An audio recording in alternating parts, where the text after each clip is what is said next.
네, 헌정사상 세 번째 대통령 탄핵안이 국회를 통과하며 정치권의 파장이 계속 커지고 있습니다.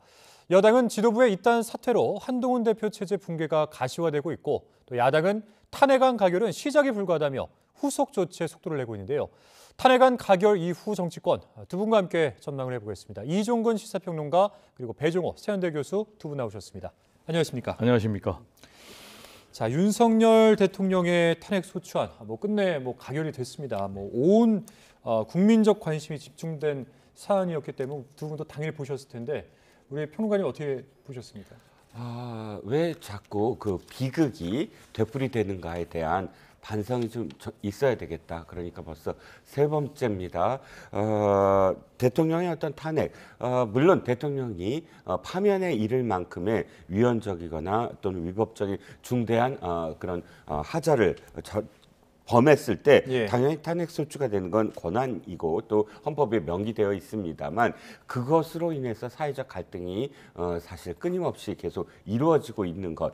그렇다면 사실 이게 어느 쪽의 어떤 승리이고 어느 쪽의 패배이고 또 어느 쪽의 환호성이고 어느 쪽의 절망이고 이렇게 돼서는 안 된다. 그러니까 탄핵에 찬성했던 야당도 사실은 표정 관리는 좀 해줘야 된다. 이걸 기쁘게 박수를 치고 할 일은 아니다라는 생각이 들었습니다. 예, 결과에 대해서도 한번 이야기를 나눠볼 텐데 가결이 204표, 그다음에 부결이 85표, 기권과 무효가 각각 3표와 8표였습니다. 그러니까 계산을 해보면은 여당 내에서 최소 12표의 이탈표가 나왔다 이렇게 계산할 수 있을 것 같은데 그런데 표결 전에 저희가 이제 국민의힘 내부에서 공개적으로 찬성 입장을 밝힌 의원이 7명이었잖아요. 이 결과에 대해서 어떻게 좀 분석을 해볼 수 있을까요? 일단 이러한 결과가 일주일 만에 바뀐 결과 아니겠습니까? 예. 일주일 전만 해도 국민의힘 같은 경우는 탄핵 반대 당론을 정해가지고 전원 집단으로 불참하는 그런 상황. 그래서 이제 의결정 족수가 미달돼가지고 투표 불성립돼서 결국은 1차 탄핵 소추안이 부결이 됐는데 일주일 만에 지금 이탈이 생겨가지고 204표로 가결이 됐는데 이건 뭘 의미하느냐? 한마디로 위대한 국민들이 견인한 그런 결과다. 그래서 저는 개인적으로 위대한 국민의 날로 이 12월 14일이 기록이 될 것이다 이렇게 생각을 하고요. 제가 이렇게 말씀을 드리는 이유는 지난번 이제 박근혜 전 대통령 8년 전 탄핵도 역시 이제 62명이나 당시에 새누리당 소속 의원들이 이탈하면서 234표로 가결이 됐거든요. 그때 국민 여론 탄핵해야 된다가 78%였습니다. 정확하게 일치한 그런 결과가 나왔고 그래서 이제 국민이 견인한 탄핵이었는데 이번에도 보면 지금 갤럽 여론조사 기준으로 한 75%가 탄핵 찬성 여론입니다. 그런데 이번에 이제 찬성표만 하면은 이제 204명이니까 이건 이제 한 68% 정도 됩니다. 그런데 11명 기권 무효까지 합치면은 투표율이 이탈표가 대략 한 71% 정도 되거든요. 그러니까 그 부분도 좀 궁금한데 이탈표까지 다 하면은 그러니까 무효표와 기권표까지 다 하면은 이탈표가 23표로 볼 수 있잖아요. 그렇죠. 그거는 어떤 의미가 있다고 보세요? 그러니까 이제 그 의미는 결국은 반대 당론을 바꾸질 않았지 않습니까? 권성동 원조 친윤 대표로 중심을 해가지고 그대로 밀고 갔는데 첫 번째로 찬성 12명은 확실하게 이탈했고 두 번째로 기권 무효 11명도 결국은 반대 당론에서 이탈한 걸로 봐야죠. 그래서 전체적으로 보면 23명이 이탈한 거는 맞는데 기권 그리고 무효표를 던진 사람은 그 중간지대에 있는 것이죠. 그러나 큰 틀에서 보면 역시 이 국민들이 견인한 것이다라는 말씀을 드리고 제가 계속해서 평론에서 얘기하지만 주권자가 국민입니다. 그래서 국민을 이길 대통령 그리고 정당은 없습니다. 근데 지금도 보면은 국민의힘은 행보를 보면은 국민 여론과 반대되는 그런 행보를 계속하고 있거든요. 그래서 국민의힘의 미래를 생각한다면 또 개인 국회의원의 미래를 생각한다면 더 나아가서요 보수의 미래를 생각한다면 지금이라도 국민의 여론에 부응하는 게 맞다라는 말씀을 좀 강조하고 싶습니다. 그러니까 어제 국민의힘 비공개 의총에서 당원들이 이제 한동훈 대표를 향해서 좀 항의하는 목소리를 냈다는 거 아니겠습니까? 그런데 이 자리에서 이제 한동훈 대표가 아니 비상겸을 내가 했느냐 이런 취지로 이제 받아쳤다고 해요. 이런 어떤 취지의 그 발언들이 지금의 어떤 국민의힘 내부의 어떤 그런 갈등을 더 증폭시키고 있다. 뭐 이런 분석들도 있고요. 그다음에 한동훈 리더십 위기를 좀 자초하고 있는 건 아니냐. 뭐 이런 분석들도 있거든요. 자, 일단 앵커님의 맨 뒷 질문에 대한 답부터 하면 저도 이제 표를 보면 숫자가 이렇습니다. 친한 모임은 20명이 모였었어요. 예. 그럼 20이라는 숫자가 있죠. 20명 정도가 친한이구나. 그런데 권성동 후보와 김태호 후보가 서로 원내대표 경쟁을 벌였을 때는 34표가 김태호 후보를 지지했습니다. 그때는 친한이 34표 정도 됐구나라고 생각을 했습니다. 계엄 해제에 대해서는 또 18명이 계엄 해제 요구안에 찬성을 했습니다. 그러면 20, 18, 34 이렇게 친한이라고 불리는 사람들의 숫자가 18에서 34 정도의 그 범위거든요. 예. 그런데 지금 한동훈 대표와 관련돼서 뜻을 이번에 같이 하지 아니한 사람들이 존재했다는 거예요. 특히나 장동혁 최고위원 같은 경우도 그렇고 실제로 배현정 최고위원 같은 경우도 그렇고 한동훈 대표를 편에서 지금까지 친한이라고 불려왔지만 대통령에 대한 탄핵은 반대한다. 이런 입장차가 예. 지금까지 최대 34명이 움직이는 것처럼 보였던 친한이 이번에 분열이 됐다. 그리고 또 보면 어저께 그러니까 지금 말씀하셨던 의총에서 친한이라고 불렸던 의원들조차 한동훈 대표의 편에 노골적으로 서지 않았다라는 게 보여졌다는 거예요. 그러나 리더십에 대한 문제를 얘기하면 한동훈 대표가 보다 더 뜻을 같이 하는 사람들, 동지가 뜻을 같이 하는 거잖아요. 자신을 그냥 단순히 지지하는 게 아니라 뜻을 같이 하는 한동훈의 비전이 곧 자신의 비전이고 한동훈의 꿈이 자신의 꿈이다라고 예. 이야기할 수 있을 정도의 정치적인 어떤 비전을 공유하지 못했다. 그러니까 친한이 굉장히 느슨한 그런 집단이었구나라는 예. 게 이번에 드러난 거죠. 그러니까 뭐 친한계 내부 분열을 좀 짚어주신 건데, 그러니까 사실 그 친한계 최고위원들까지 지금 뭐 모두 사퇴 의사를 표명한 상황 아니겠습니까? 그러니까 뭐 한 대표의 경우에는 어제까지는 사퇴 요구에 대해서 좀 일축하는 그런 모습이었는데 최고위원 사퇴가 계속 이렇게 이제 잇따르면서 지금 굉장히 좀 뭔가 운신의 폭이 좀 좁아진 상황이다 이렇게 말할 수 있을 것 같은데 오늘 오후 4시에 기자회견을 요청을 했다가 이게 좀 취소가 됐어요. 그리고 이제 내일 오전에 다시 하겠다라는 거거든요. 일단은 이게 이제 어떤 배경에서 취소가 됐을지 그부터 한번 여쭤보겠습니다. 한마디로 얘기하면 지금 위기 상황을 맞아가지고 한동훈 대표가 갈팡질팡 오락가락 하고 있다 이렇게 보여집니다. 그러니까 어떤 입장과 어떤 입장에서 갈팡질팡을 하는 걸까요? 그러니까 예. 이번뿐만이 아니고 윤석열 대통령 탄핵 문제에 대해서도 오락가락했었고 또 그리고 특검 문제에 대해서도 오락가락했단 말이에요. 예. 그러면서 지금 이제 거취 문제를 두고도 오락가락하고 있는데 이 얘기는 제가 볼 때는 한동훈 대표 같은 경우는 역시 정치적 내공이 지금 매우 약하다. 분명한 자신의 신념이나 소신을 가지고 정치하는 그런 수준에는 이르지 못했다라고 보여지고요. 지금 이제 한동훈 대표가 오늘 사실은 긴급 기자회견을 하려고 그랬어요. 예. 그러면 어떤 내용이 주가 될 거냐라는 것과 관련해서는 자진 사퇴하겠다. 왜냐하면 그 직전까지만 해도 자기는 절대 물러나지 않겠다라고 고집을 했거든요. 그러면은 이걸 지금 다시 내일로 연기해가지고 내일 결국 이제 자진 사퇴하겠다라는 입장을 보이겠다라는 것인데 그러면 이것만 봐도 굉장히 이 한동훈 대표는 좀 신뢰감을 주기 어려운 그런 정치 지도자다. 그러면 만약에 내일 예정대로 본인이 사퇴를 한다면 그러면 그 전에는 하루 전까지만 해도 나는 절대 사퇴하지 않겠다라고 했단 말이에요. 그렇죠. 그러면 또 자신은 뭐가 되냐 이 말이에요. 그러면 이제 제가 볼 때 내일 그러면은 예정대로 자진 사퇴한다면 왜 오늘 할 걸 내일로 미뤘느냐라는 것과 관련해서는 그렇죠. 역시 주변에서 이렇게 되면 너무 좀 모양이 빠진다. 그리고 최소한의 어떤 격식 모양은 좀 갖춰야 된다. 그래서 제가 볼 때 내일 자진 사퇴를 한다면 죄송한데 어느 부분 말씀하시는 거죠? 어느 부분에 있어서 모양이 좀 빠진다 이렇게 볼 수 있는 거예요? 아니 그러니까 한동훈 대표가 오늘까지만 해도 오전에는 절대 사퇴 안 한다. 것에 대해서 그래가지고 오후에는 긴급 또 자진 사퇴 기자회견 한다. 그래가지고 또 내일로 연기를 했잖아요.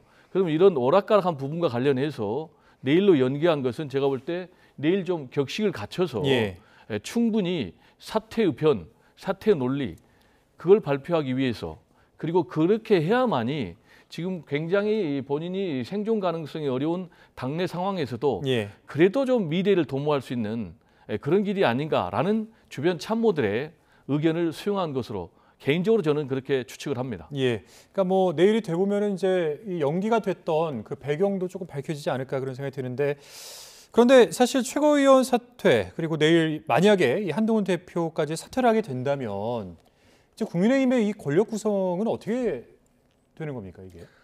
권력 구성 비대위 체제죠. 그러니까 이 당원 당규의 94조, 96조 1항입니다. 96조 1항이 어떤 거냐면 당의 최고 의결 기구가 최고위원회의 아닙니까? 근데 의결 기구가 구성이 계속 존속되려면 최고위원이 최소 숫자가 있어야 돼요. 그런데 지금 최소 4명이 사퇴를 한다. 거리다. 그러면 최고위원회의가 의결기구로서 존속할 수가 없습니다. 그러면 비대위 체제로 전환이 됩니다. 그런데 어저께 사퇴하지 않겠다라는 표현은 사퇴하지 않겠다는 것이 아니라 원래 비대위 체제로 가는 것이 당대표의 사퇴를 꼭 등식화하는 건 아니거든요. 비대위 체제로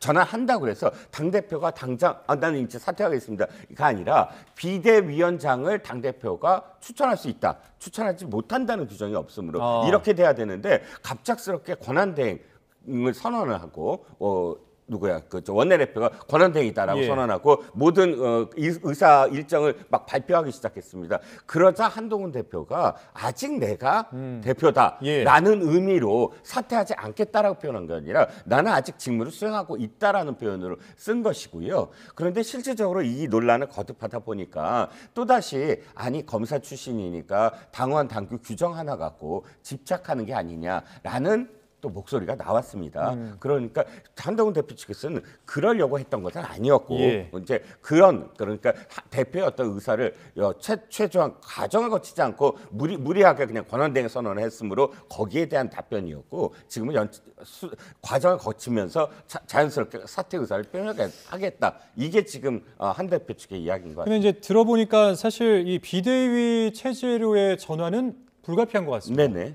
그런데 이제 여기에서의 쟁점은 이 비대위원장 임명을 누가 하느냐 이제 그 문제일 것 같은데 만약에 내일 한동훈 대표가 사퇴의 편을 밝힌다라고 하면 이 자리에서 먼저 이 비대위원장을 좀 임명을 하고 사퇴를 할 수도 있는 건가요? 그런데 지금 제가 뭐 좀 취재한 바에 의하면 한 대표 측 최측근이라고 하는 최소한 한 대표의 움직임에 영향을 미칠 수 있는 사람들도 의견이 약간씩 갈리는 것 같아요. 갈려요. 그러니까 오늘의 그 4시도 사실은 그런 문제들이 좀 걸리고 있는데 내일 사퇴는 깨끗하게 모든 걸 내려놓는 방향으로 지금 정리가 되는 것으로 저는 알고 있습니다. 분당 가능성은 어떻게 생각하세요? 분당이라는 건 그러니까 최소한 아까 말씀드린 34표 있지 않습니까? 권성동 후보가 아니라 김태우 후보를 지지했던 34표 정도의 뚜렷한 어떤 이 세가 형성이 되고 최소한 나가서 교섭단체가 될 수 있는 숫자 이러면 분당 가능성이 있습니다. 그런데 지금의 뭐 확실한 게 12표잖아요. 근데 12표 중에도 사실은 중립적인 사람들이 있습니다. 그러니까 분당 가능성은 없다고 봐야죠. 알겠습니다. 제가 이제 이 부분과 관련해서 좀 얘기를 하면 한동훈 대표가 굉장히 좀 정치력이 부족하다라는 것을 최근에 오락가락하는 그런 상황에서 알 수가 있는데 그게 무슨 얘기냐면 지금 자신이 가지고 있다라고 판단할 수 있는 이 친한계가 20명이거든요. 거기서도 찬성표를 던진 사람이 10명이 안 되는 것으로 분석이 되고 있거든요. 그리고 두 번째로는 지금 5명의 선출직 최고위원 가운데 4명 이상이 사퇴를 하면 자동으로 비대위 체제로 전환이 됩니다. 그래서 한동훈 체제가 붕괴가 되는 거예요. 그러면은 지금 친한계 최고위원 2명도 지금 사퇴를 해버렸거든요. 그래서 5명 전원이 사퇴했어요. 그러면 이런 상황에서 자신이 사퇴하면은 뭐 내란을 동조하는 그런 당이 된다라는 이유로 사퇴를 거부한다라는 것은 현실을 몰라도 너무 모른다라는 좀 그런 말씀을 드리고요. 지금 이 상황에서 이제 한동훈 대표가 지금 자진 사퇴 안 하겠다라는 것은 결국은 비대위 체제로 전환이 돼도 비대위원장 임명권을 자기가 양보하지 않겠다 그런 입장인데 이게 굉장히 모양이 추한 거예요. 왜냐? 지금 아까도 말씀드린 대로 자신을 따르는 그런 직계들도 다 이탈한 그런 상황. 그리고 지금 원조친이라고 할 수 있는 권성동 원내대표 같은 경우는 자진 사퇴를 했다가 그리고 또 재추인을 받았거든요. 그래서 내일 제가 볼 때는 깨끗하게 사퇴를 해야만이 어느 정도 그래도 희미한 미래라도 생기지 않을까 이렇게 생각이 됩니다. 예, 뭐 여튼 이 탄핵 자체가 가결이 되면서 굉장히 이제 큰 혼란 속으로 계속 빨려 들어가고 있는 듯한 그런 느낌이 드는데 어제부로 윤석열 대통령의 직무가 공식적으로 정지가 되면서 이제 그 한덕수 국무총리가 대통령 권한대행으로 지금 업무를 수행하고 있습니다. 그런데 이미 이 민주당 주도로 통과된 6개 법안에 대한 대통령 재가를 기다리고 있는 그런 상황인데 이 중에는 이제 김건희 여사 특검법, 뭐 내란 일반 특검법 이런 것들이 포함되어 있는 것으로 보이는데 사실 그 한덕수 권한대행이 과연 거부권을 행사할 것이냐 이 부분에도 좀 많은 주목이 쏠리고 있거든요. 일단 이런 모든 것들은 과거에 어떤 사례가 있었느냐를 돌아봐야 되지 않겠습니까? 그런데 권한대행이 과연 거부권이라는 대통령의 고유한 어떤 권한까지 행사할 수 있느냐의 논란은 이미 우리나라가 이 권한대행 체제가 많았어요, 보니까. 그런데 사례가 있었습니다. 노무현 대통령 탄핵 시절에 고건 총리가 2차례에 걸쳐서 거부권을 행사한 적이 있고요. 지금 안에 있는 어떤 법안 중에 특별히 어떤 것을 거부권을 행사할 것인가는 제가 미리 뭐 추단할 수는 없지만 그런데 예를 들자면 국회 증언감정법 뭐 개정 이런 부분들은 기업의 어떤 비밀을 그대로 기업인들을 국회에서 부르면 그 기업인이 무조건 나와야 되고 또 기업의 비밀이 담긴 그런 서류까지 모두 다 제출해야 된다. 이건 지금 재계에서 굉장히 반발하는 법이에요. 예. 이런 법안까지 그대로 이게 상황이 바뀌었다고 대통령의 직무가 정지됐다고 그대로 몰아붙인다? 그럼 한덕수 총리는 당연히 권한대행은 당연히 거부권을 행사할 수밖에 없다라고 생각을 합니다. 근데 이제 헌법재판관 문제도 사실 그 한덕수 권한대행의 재가가 필요한 부분인데 지금 이제 6인 체제 아니겠습니까? 네. 그러니까 6인 체제로서 심리와 판단을 할 수 있느냐. 네. 근데 이거에 대한 논란이 있는 건데. 네. 근데 물론 이제 지금 뭐 여야가 뭐 같이 의견을 모아서 이제 후보 추천을 하겠다 뭐 이런 보도도 해드린 바가 있는데 만약에 여기서 권한대행이 이런 재가를 안 할 수도 있을까요? 이런 가능성도 있을까요? 이건 어떤 네. 상황이냐면 이겁니다. 원래는 안 되는 줄 알았어요. 왜냐하면 그 권한, 그러니까 대통령 주요 권한 중에 헌법재판관을 어떻게 임명하느냐. 예. 그런데 보니까 이거더라고요.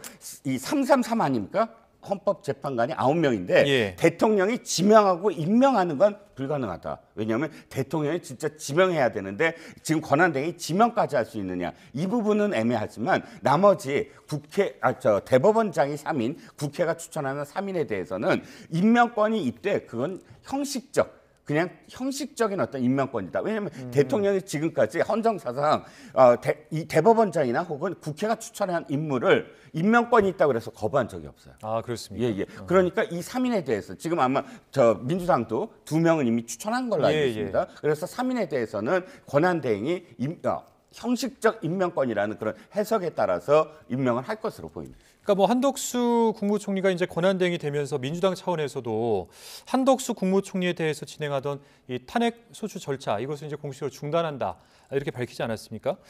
그러니까 뭐 이런 취지인 것 같아요. 내란죄의 책임을 물어야 마땅을 한데 현재의 어떤 그런 국정 혼란을 계속해서 초래할 수 없다 이런 판단인 것 같은데 이 판단에 대해서는 어떻게 생각하세요? 네, 상당히 좀 제가 볼 땐 잘한 판단 같고요. 잘한 판단이다. 지금 가장 중요한 것 또 국민들이 원하는 것은 국정 혼란 수습을 조속히 매듭짓는 것 아니겠습니까? 그러면 현재 대통령이 직무가 정지된 그런 상황에서 지금 이번 권한대행자가 지금 한덕수 국무총리인데 한덕수 국무총리마저 탄핵 소추안이 가결이 돼가지고 또 직무정지에 들어가면 국정수습을 할 주체가 굉장히 좀 혼란에 빠질 수가 있고 국민들이 좀 불안할 수도 있거든요. 예. 그렇지만은 지금 한덕수 국무총리 같은 경우는 현재 내란죄 지금 피의자로 돼 있고 지금 특검법 수사 대상입니다. 그럼에도 불구하고 이재명 대표는 이제 그런 국정 혼란을 막기 위해서 지금 탄핵을 하지 않겠다 이런 판단을 내린 것인데 예. 아마 국민들도 그런 판단에 상당히 동의할 것 같고요. 예. 다만 그러면 이제 한덕수 국무총리 이 대통령 권한대행의 역할은 뭐냐? 적극적인 권한을 행사하는 것이 아니고 관리형 그런 권한대행으로서 역할을 해야 된다. 그런 차원에서 보면 거부권 행사는 최소화해야 된다. 특히 지금 내란 특검법과 관련해서 자신이 지금 수사 대상이거든요. 그런데 이런 부분에 대해서 거부권 행사를 할 경우에는 예. 그러면은 윤석열 대통령의 그런 절차를 똑같이 밟게 되거든요. 그렇게 되면 지금 이재명 대표 같은 경우는 대통령 권한 대행을 향해서 정치적인 중립을 요구를 했는데 정치적 편향 시비에 휩싸이기 때문에 제가 볼 때는 거부권 행사는 안 할 것으로 그렇게 생각이 되고 또 하지 않는 것이 바람직하다라는 말씀을 드립니다. 뭐 거부권 행사는 최소화돼야 한다. 뭐 이런 취지의 말씀을 해주셨는데 오늘 그 한덕수 권한대행하고 오늘 그 우원식 국회의장이 서로 만나지 않았습니까? 그리고 이제 그 자리에서 뭔가 이제 협력을 강조한 거예요. 그러니까 정부와 국회장이 서로 만나서 이제 앞으로 이제 협력합시다. 이렇게 이제 이야기를 한 건데 사실 이게 어떻게 보면은 좀 당연한 그림 같은데 이게 너무 오랜만에 봐서 그런지 좀 개인적으로 새롭더라고요. 우리 그렇죠. 평론가님 어떻게 보셨습니까?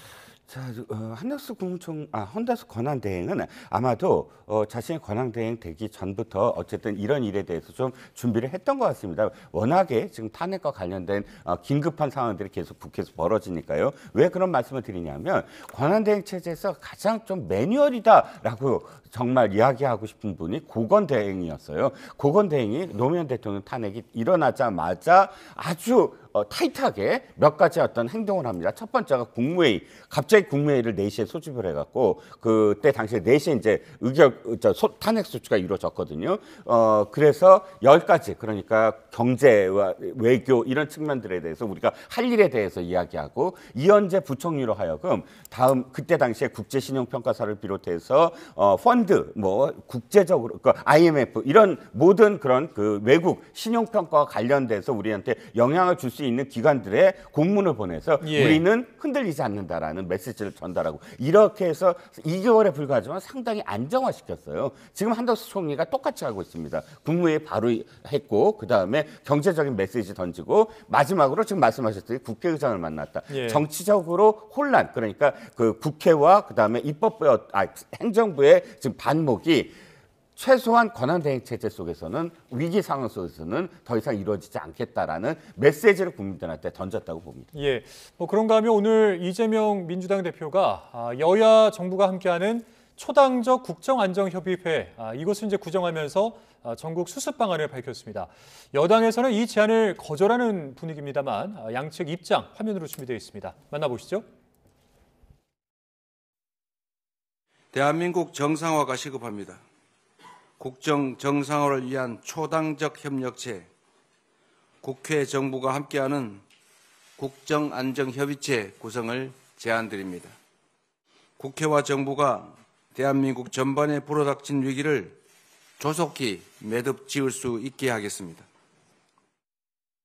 탄핵 소추 이후에 민주당이 여당이 된 것처럼 또 국정 운영의 책임자가 된 것처럼 행동하는 것은 옳지 못하다, 적절하지 않다.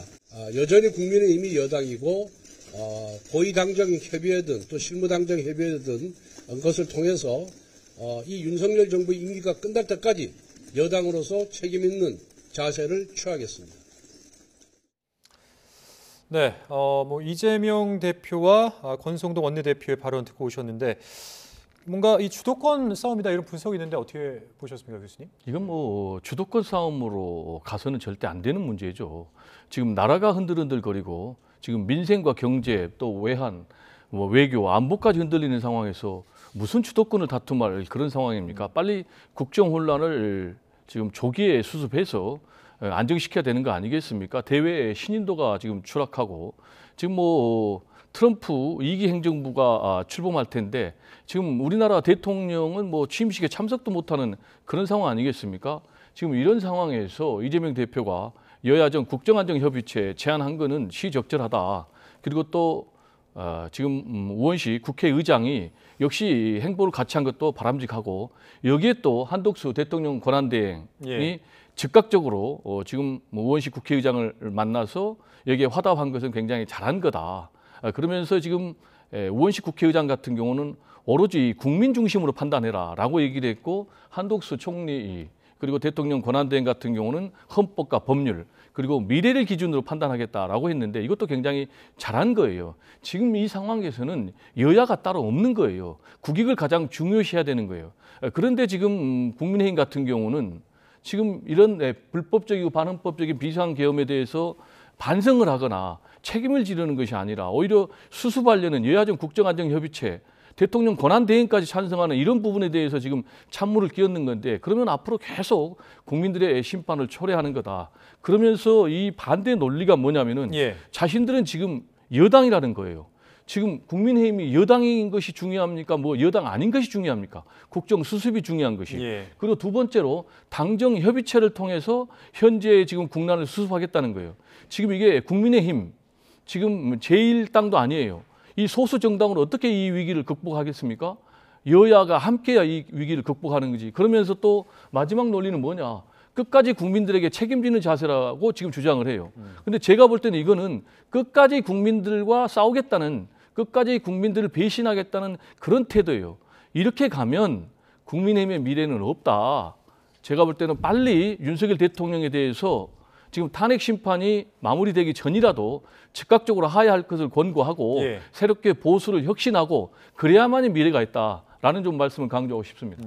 근데 이제 일각에서는 이런 어떤 이재명 대표의 메시지를 통해서 본격적으로 뭐 대선 행보에 나선다 뭐 이렇게 보는 시각들도 있는 것 같아요. 뭐 이미 여론에서도 언론에서도 많이 비판적인 시각을 많이 보이고 있지요. 뭐 최근에 어떤 행보들이 거의 대통령 행보 아니냐. 그리고 또 민주당은 최근에 한미 관계에 있어서 굉장히 균열적인 어떤 여러 가지 상황들을 만들어내지 않았습니까? 민주당 의원 한 사람은 있지도 않은 미국이 마치 지금 국민의힘의 의원들이나 혹은 대통령에 대해서 어떤 말을 한 것처럼 해서 주미 대사가 직접 그것을 부인했던 상황도 있고 또 결정적으로는 지금 이 탄핵과 관련된 과정 속에서 탄핵 안에 북한과 러시아를 도외시하고 한미일 동맹만 했던 외교가 잘못됐다. 그게 탄핵이다라고 했다가 예. 미국에서 굉장히 지금 발칵 뒤집어지지 않았습니까? 이런 행보들이 굉장히 불안 요인을 더 지금 부추기고 있는 것이고요.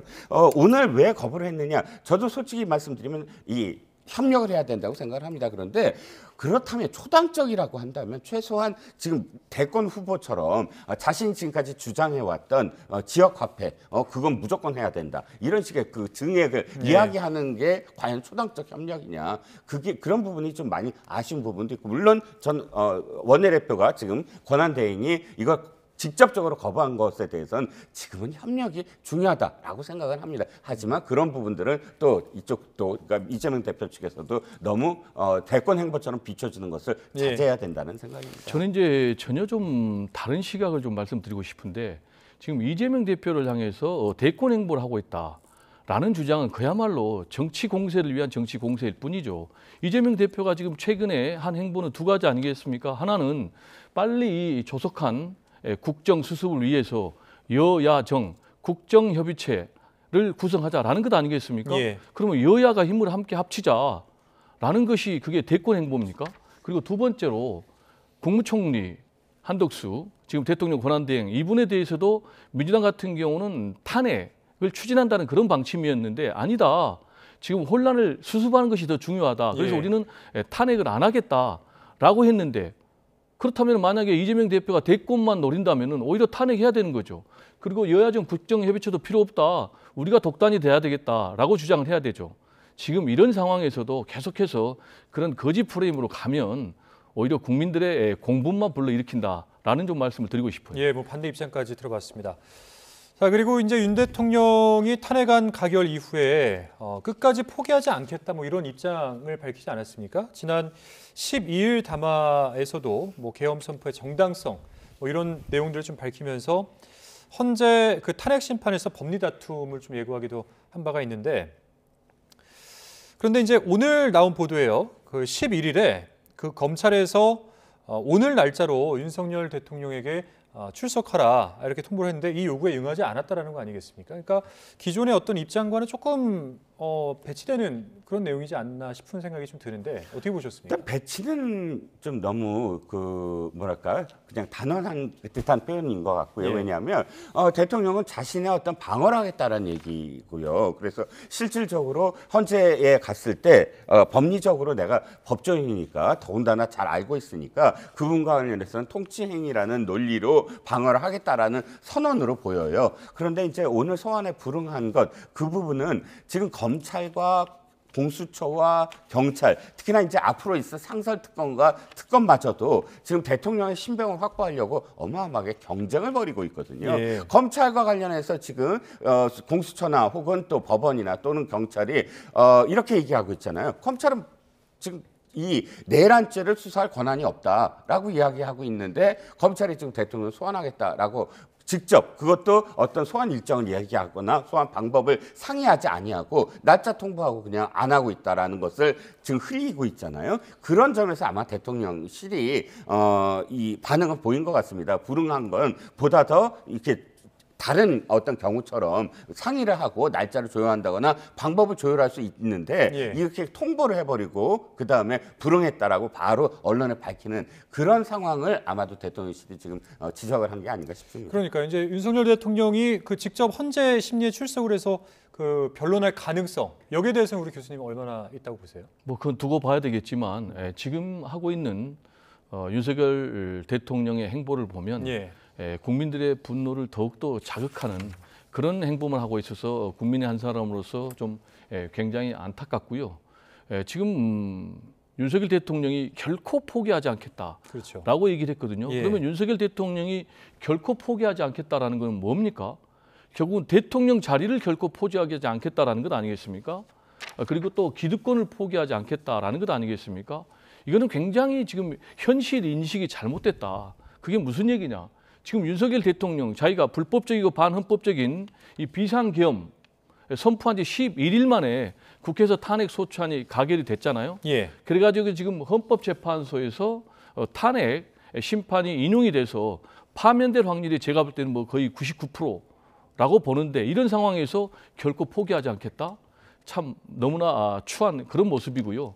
그러면서 뭐 오히려 대결의 정치하지 말라라는 그런 뭐 정치권에 대해서 주문을 하고 있는데 오히려 본인이 지금 대결의 정치를 유발해가지고 결국은 군대까지 동원하는 그런 사람으로서는 맞지 않고 지금 이제 윤석열 대통령이 지금 이 상황에서 국민에 대해서 제가 볼 때 마지막으로 최소한의 도리를 한다라면은 결국은 즉각 자진해서 하야하는 것입니다. 그래서 빨리 대선을 통해서 새로운 대통령, 새로운 정부를 구성시켜서 이 전국 혼란 수습하도록 하는 것이 마땅하다라는 말씀을 드립니다. 예, 그러니까 뭐 헌정사상 세 번째 대통령 탄핵 소추안인 건데 이번에는 얼마 만에 결론을 낼지 이 부분도 좀 많은 분들이 궁금해하는 것 같아요.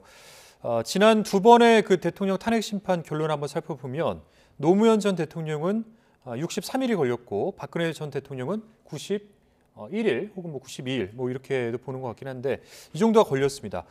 이번에는 좀 생각보다 빨리 진행될 것이다. 이런 뭐 견해들도 있는 것 같은데 우리 평론가님 보시기는 어떻습니까? 뭐 진영을 떠나서 상황에 대한 어떤 분석만 하겠습니다. 뭐 이걸 바란다, 뭐 기대다, 뭐 예. 이런 게 아니고요. 옳고 그름 다 떠나서 지금 헌법재판소법에 따르면 180일 이내로 하게 되어 있습니다. 한다고 되어 있습니다. 하지만 그렇게 끝내지 않는다고 해서 페널티가 있는 것도 아니에요. 헌법재판관에 뭐 월급을 깎는다거나 이를테면 이런 게 없으므로 180일 이내가 아니어도 크게 문제는 없습니다. 그런데 왜 지금 2개월과 4개월이 걸렸느냐? 대통령의 권위라는 게 굉장히 국민들한테 불안정과 피해를 주잖아요. 장관이나 이런 다른 상황입니다. 그래서 헌법재판소도 가능한 한 대통령과 관련된 탄핵은 다른 어떤 먼저 들어온 탄핵 심리를 미루더라도 빨리 하는 것이 정상입니다. 그런데 이번에 뭐 적게 걸린다? 글쎄요. 이 적게 걸린다는 측에서 이렇게 얘기합니다. 2016년도에 박근혜 대통령의 탄핵과는 다르다. 훨씬 더 명쾌하고 간단하다. 그런데 박근혜 대통령은 개인적인 어떤 범죄 혐의를 그때 받았지만 내란죄는 개인이 아닙니다. 내란은 수괴가 있고 내란 중요 가담자가 내란 중요 종사자가 있고 중요 임무 종사자, 내란 가담자들이 있습니다. 이게 모두 구성이 돼야 내란이 성립되는 거거든요. 내란이 한 사람이 할 수 있습니까? 불가능합니다. 그렇다면 이런 전체적인 어떤 집단의 어떤 범죄를 구성하고 있는데 여기서 각각의 어떤 증언, 예. 증거 이거 다 따져봐야 되는데 이건 형사재판에서 따져봐야 되겠죠. 그런데 그거 지켜봐야 되는 헌법재판소는 헌법재판소가 그 각각의 증거와 증인들을 다 부를 수 있는 게 아니잖아요. 그렇기 때문에 일단 이 문제만 하더라도 간단하게 빨리 끝날 수 있는 일은 아니다라는 겁니다. 빨리 끝날 것 같지는 않다. 지금 이제 제가 볼 때는 좀 전혀 저하고 좀 시각이 다른데요. 아까 앵커께서도 말씀하셨지만 예. 노무현 전 대통령 같은 경우는 63일 그러니까 2달이 걸렸고 박근혜 전 대통령 같은 경우는 석 달이 걸렸습니다.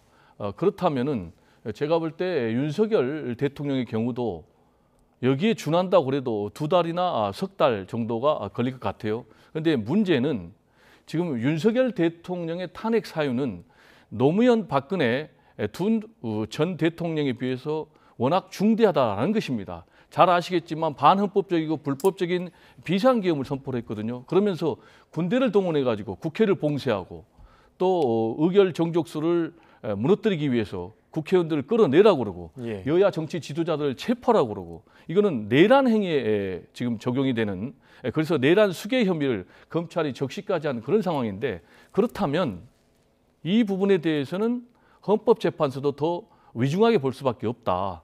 그래서 지금 국정 혼란을 최소화하기 위해서는 신속하게 제가 볼 때는 이 탄핵 심판을 진행할 수밖에 없다. 그래서 지금 헌재 같은 경우 2가지 원칙을 내놨어요. 하나는 신속, 그리고 하나는 공정. 이거는 굉장히 바람직하다고 보고 그렇다면은 헌재는 언제쯤 결정을 내릴까? 이게 탄핵 사유가 딱 하나거든요. 지금 불법적이고 반헌법적인 비상계엄 이거기 때문에 제가 볼 때는 집중적으로 심리하면 한 달이라도 끝납니다. 그래서 제가 볼 때는 한 달에서 한 2달 아니면은 제가 볼 때는 결론이 나올 것이다라는 생각이 듭니다. 예. 자, 제가 짧게 마지막 질문 하나씩 드리고 이 시간 좀 마치도록 하겠습니다. 앞서 이제 제가 말씀을 드렸던 것 같이 윤석열 대통령이 지난 그 12일 담화에서 계엄 선포의 정당성을 주장을 했는데 이 이후에 그 김용현 전 국방부 장관의 좀 뭔가 이 태도가 혹은 뭐 입장이 좀 바뀐 것 같다 이런 분석들이 나오고 있습니다. 좀 돌변했다 태도가. 그러니까 뭐 현재 진술 거부 의사를 밝히고 있다고 하는데. 이런 배경은 어디 있다고 보십니까? 그거 인정하십니까? 글쎄요. 지금 김용현 전 장관이 이러이러한 진술을 했다라는 것이 사실 언론에 계속 나오고는 있지만 어느 것이 확실하게 김용현 장관의 일관성 있는 태도인지는 잘 모르겠습니다. 예. 최소한 근데 김용현 장관도 이런 건 있는 것 같아요. 저는 뭐 옳고 그름 말고 자신이 어쨌든 국방장관으로서 무조건 막아야 되지 않겠습니까? 국방장관만 반대를 했어도 직을 걸고 반대를 했어도 이런 일은 벌어지지 않았을 겁니다. 그러면 자신의 어떤 형량이 굉장히 문제가 돼요. 형량이 진짜 뭐 수괴자는 아니더라도 뭐 주요 가담자라도 형량은 굉장히 차이가 납니다. 5년 이상에서 사형까지거든요. 그러면 자신의 형량도 줄여야 되지만 또 자신이 대통령한테 대한 어떤 책임감도 있어요. 이 2가지 속에서 고민하고 있는 것 같은데 지금 후자 그러니까 대통령이 혼자 고립돼 있잖아요. 모든 자신이 지시를 내렸던 사령관들이 모두 다 지금 김용현 장관이나 혹은 대통령에 대한 직접 지시를 이야기하고 있습니다. 예. 그러면 자신이 최소한 내가 대통령을 지켜야 된다라는 어떤 의무감 이런 부분들도 이 지금의 어떤 진술 거부에 반영이 되는 게 아닌가라는 생각이 듭니다. 교수님, 이 뭐 김용현 전 장관이 뭐 대통령의 비상계엄 선포는 고도의 통치 행위다. 그리고 내란을 주장하는 것이야말로 내란이다. 뭐 이런 입장이란 말이죠. 이게 좀 어떻게 태도가 좀 바뀌었다고 보십니까? 어떻게 보십니까? 180도로 바뀐 거죠. 자신이 왜 자진해서 검찰에 출석했습니까? 그리고 자신이 떳떳하면 그런 논리를 검찰에 진술하면 되는 거예요. 그래서 법정에서 유무죄를 다투면 되는 거예요. 근데 왜 자진을 시도했죠? 그래가지고 이제는 또 왜 진술을 거부하죠? 떳떳하다면 진술을 계속해서 해야 되는 거죠. 그러면은 지금 이렇게 진술을 거부하면서 오히려 지금 수사기관의 내란이다라고 적반하장식으로 나오고 있는 것은 제가 볼 때는 2가지가 목적이라고 생각합니다. 하나는 검찰 수사를 최대한 방해하겠다라는 것 하나, 그리고 동시에 헌법재판소의 탄핵 심판을 최대한 지연시키겠다. 라는 것인데 이런 태도는 지금 윤석열 대통령의 태도와 똑같이 가는 거예요. 한마디로 10%밖에 안 되는 자신의 지지자들을 향해서 지금 일종의 선동하고 있는 건데 이렇게 되면 대한민국이 가뜩이나 지금 진영으로 나눠져 있는데 이런 선동적인 발언에 의해서 저는 정치적 내전으로 이어지지 않을까 이렇게 생각이 되고요. 이 김용현 전 국방장관 같은 경우는 최악의 군인입니다. 왜냐?